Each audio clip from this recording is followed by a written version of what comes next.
അഴീക്കോടൻ രാഘവൻ അനുസ്മരണ പരിപാടിയിൽ E P Jayarajan എത്തില്ല.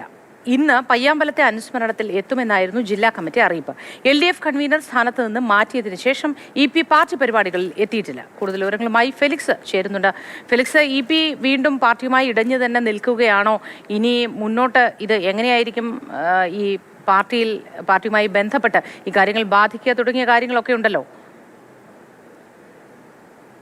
മോത്തി കൺവീനർ സ്ഥാനത്ത് നിന്നും നീക്കിയ ശേഷം പാർട്ടി നേതൃത്വത്തോടുള്ള അതിർത്തി അത് ഇപ്പോഴും ഇ പി പരസ്യമായി പ്രകടിപ്പിച്ചുകൊണ്ടിരിക്കുകയാണ്. നേരത്തെ ദിവസം പയ്യാമ്പലത്ത് സംസ്ഥാന സെക്രട്ടറി ചടയം ഗോവിന്ദൻ അനുസ്മരണ ചടങ്ങിൽ ഇ പി പങ്കെടുക്കുമെന്നാണ് ജില്ലാ സെക്രട്ടേറിയറ്റ് അറിയിച്ചിരുന്നത്. പക്ഷേ ഇ പി എത്തിയില്ല. ഇന്നിപ്പോൾ അഴീക്കോടൻ രാഘവൻ അനുസ്മരണ ചടങ്ങിൽ ഈ പയ്യാമ്പലത്തെ പുഷ്പാർച്ചനയിൽ ഇ പി പങ്കെടുക്കും എന്നതായിരുന്നു ജില്ലാ കമ്മിറ്റിയുടെ പത്രക്കുറിപ്പ്. പക്ഷേ ഇ പി പങ്കെടുക്കാൻ എത്തിയില്ല. പകരം അന്തരിച്ച മുതിർന്ന CPM നേതാവ് MM ലോറൻസിന്റെ ചടങ്ങിൽ പങ്കെടുക്കാനായി അദ്ദേഹം കൊച്ചിയിലേക്ക് പോവുകയാണ് ചെയ്തത്. ഏതായാലും ഇ പിക്ക് വലിയ അതൃപ്തിയുണ്ട്. അത് അദ്ദേഹം പരസ്യമായി തന്നെ പ്രകടിപ്പിച്ചിരിക്കുന്നു. ഔദ്യോഗികമായ പാർട്ടിയുടെ ഒരു പരിപാടികളിലും പിന്നീട് ഇ പിയെ നമുക്ക് കാണാൻ കഴിഞ്ഞിട്ടില്ല.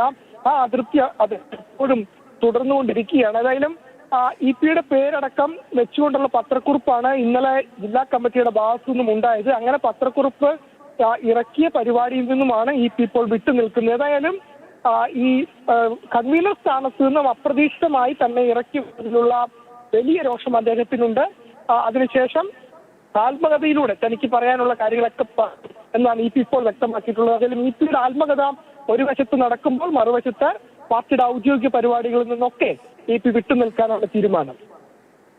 ശരി, ഫെലിക്സ് ആണ് വിവരങ്ങൾ നൽകിയത്.